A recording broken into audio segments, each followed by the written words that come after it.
Oh, they could just be a stunt actor. Those are unconfirmed.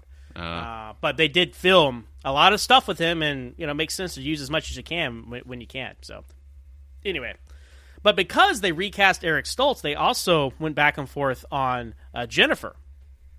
Claudia Wells, who played Jennifer in this film, we'll get to that later. She gets recast in 2 and 3, but she was replaced with Melora Hardin, who plays Jan on The Office. People probably know her best for that. But when Claudia Wells she stepped away to avoid scheduling conflicts with a television series called Off the Rack. So when she stepped away, they replaced her with Melora Hardin. But when they cast Michael J. Fox, Melora Hardin was too tall for Michael J. Fox. He's like 5'4".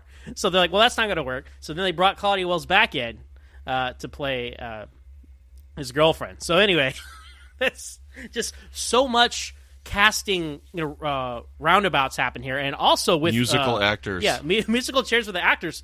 Now Biff and his gang, right? Billy Zane. This is his first on-screen appearance, and he has no lines in this film. He does have a couple lines in Back to the Future too, but he's one of Biff's lackeys, and then one of his other lackeys was played by J.J. Cohen, but he was originally offered the role as Biff after Eric Stoltz was cast as Marty. But he was replaced by Thomas F. Wilson because Eric Stoltz was pretty tall, and they wanted someone more physically imposing to play Biff. But then when Eric Stoltz left, Thomas F. Wilson got to keep playing Biff, and Michael J. Fox played Marty. So just so much behind-the-scenes chaos here. It's amazing to me that everything worked out so well. I know, considering what we got for the final product, this just sounds like a nightmare waiting to happen. This sounds like this could have turned out like Blade Trinity. Yeah, we need the Back to the Future movies after covering that film, let me tell you. So now Doc Brown, he refers to gigawatts with like a J sound and not a G sound.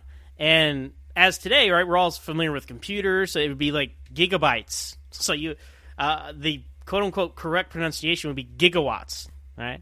But apparently they based the pronunciation of gigawatts off of a physicist who Robert Zemeckis and Bob Gale consulted with for the research, and that's how he said it. So that is how they ended up saying 1.21 gigawatts instead of gigawatts for the alliance in the film. And the correct pronunciation is GIF. Yeah, GIF or GIF. I go back and forth. I don't know which one is right or wrong, so I just go back and forth between them both.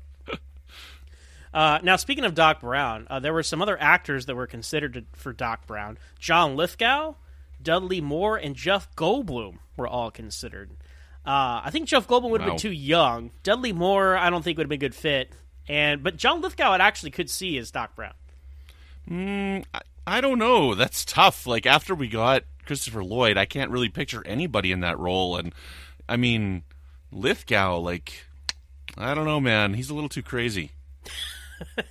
Crazier than Doc Brown. Yeah, I think so. Like, he'd bring the dark side to it, I think. I see what you mean. I see what you mean with that. Now, as far as Doc Brown goes, there's a line that Jennifer tells Marty later on in the film, early in the film, I should say, and she says, "It's like Doc always says: if you put your mind to it, you can accomplish anything."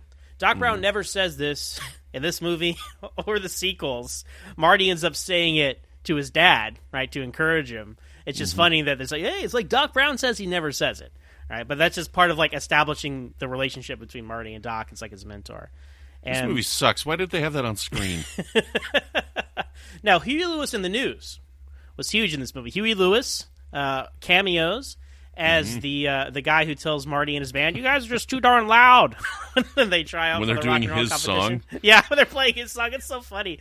And I love the songs in this. Power Love and Back in Time. Like, it's the 80s, man. The 80s music. It's great.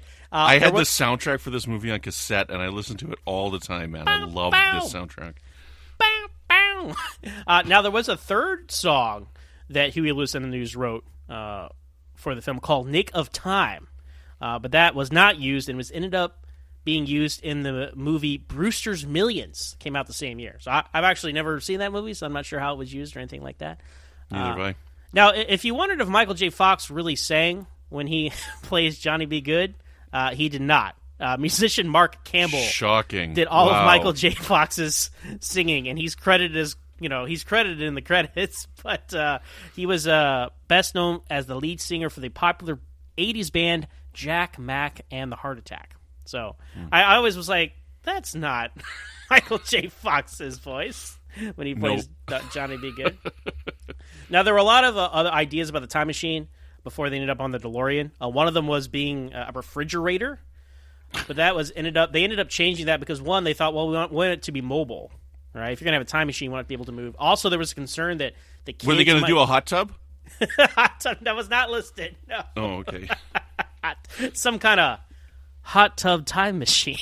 They saved that refrigerator for Indiana Jones 4. Well, exactly, right? But part of the reason why they didn't want to do that was they thought kids might try to emulate it and get trapped in a refrigerator. So they didn't want to do that.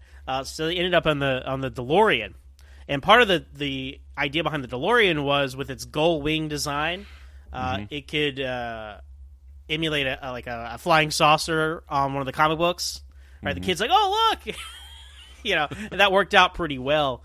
Now, Bob Gale and Robert Zemeckis, they actually received a letter from John DeLorean, the creator of the DeLorean car, thanking them for immortalizing his car after the movie.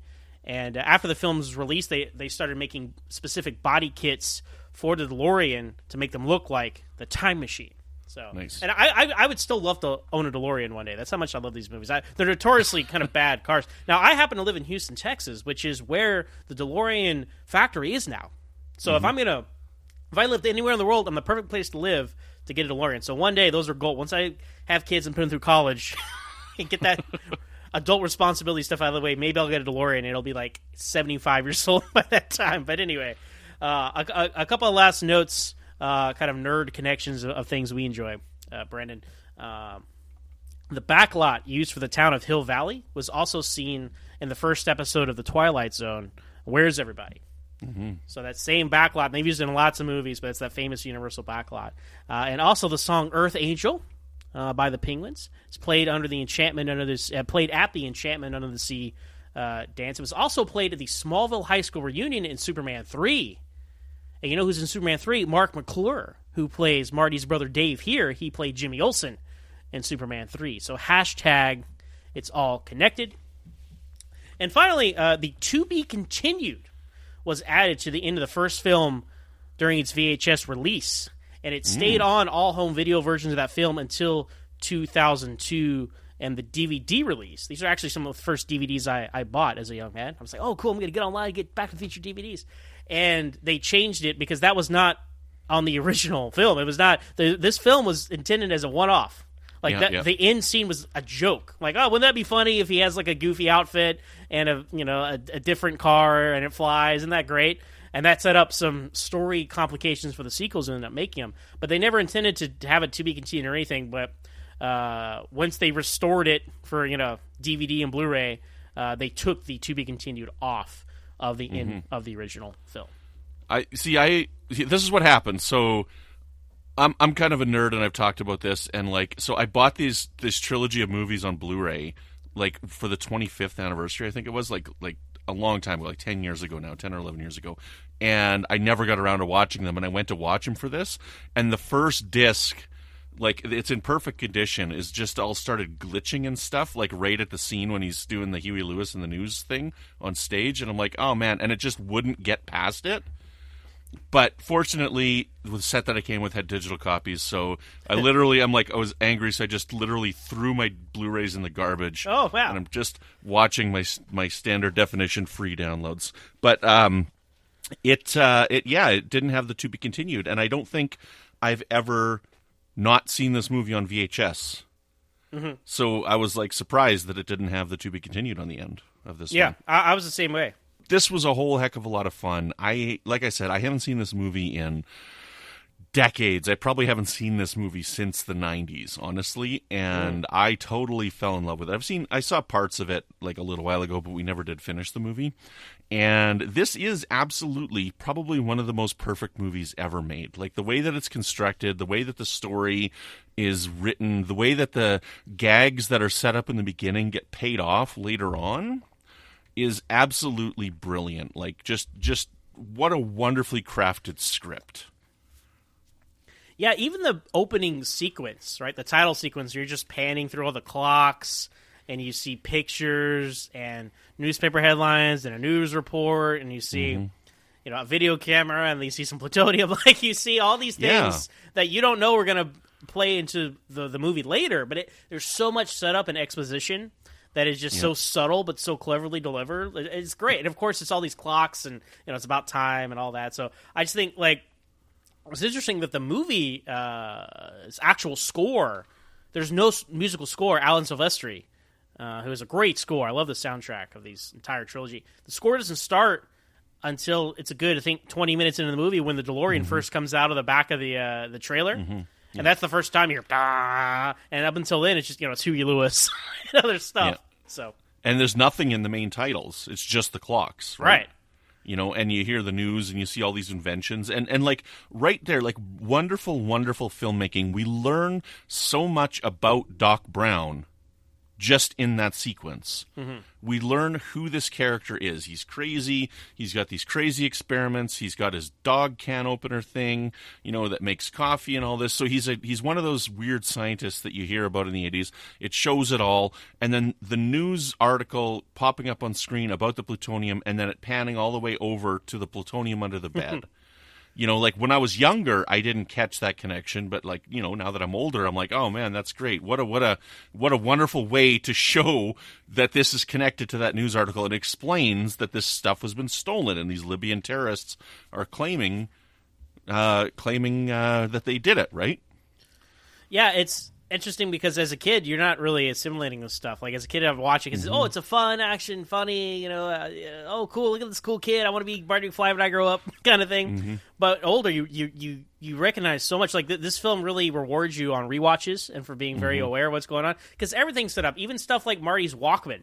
Right, you see that he's wearing his Walkman when he goes back in time, and he uses the Walkman later on with his dad. The radiation suit, because they're using plutonium, it looks like an alien, like the kid in the comic book. That's kind of a classic Twilight Zone thing too. Like, a kid's, look, he's an alien from the comic book. It's just, and the lone pine, the twin pine. Like, this movie is so well thought out. Like, everything that's set up has a payoff. Right, and there's not one wasted scene. Like, the clock tower, like, Jennifer's gonna go stay at her grandma's house, so she leaves Marty that phone number on the back of a Save the Clock Tower flyer. That's how they know what time the lightning's gonna strike. It's just so smart, right? And so you gotta applaud it. Like, for a movie that had so much chaos, like casting and stuff behind the scenes, like, they were on point about their script, and it really, like, of course you could poke some holes here and there to have fun, but even then. Right? I mean, you're so carried through, like, it's such a clever concept, and then it's such an enjoyable journey as well, that even if there were, like, big glaring plot holes, you probably overlook them, but there's really not. There are a couple things that we can talk about a little later, like, at the end, that we can kind of discuss, but, so who is, like, other than Marty and Doc, right, who's, like, your favorite supporting character in this movie? I don't know. It's tough because the cast is so rich. Like, all of them are so well done. Like, Marty's father and his mother, they're both charming in their own way. Biff is charming in his own way. Like, all of these characters are amazing. Like, the fact that the principal looks exactly the same 30 years ago, right? Is its own fun little joke. But I don't know. Like, I guess if I had to pick, I'd probably say his mom. Just because, she's such an interesting character in the past, and she's very different than when you first see her. She's all like with Marty's sister, right? And you got to you never ask a boy out on a date, and then, like, she's completely opposite of that when they go back in time, right? Well, I think it's a fun commentary on, like, your parents. Like, the whole idea was, would I be friends with my parents if we were all the same age, right? He goes back in time and he realizes that, like, his parents are completely different people than he would ever expected them to be.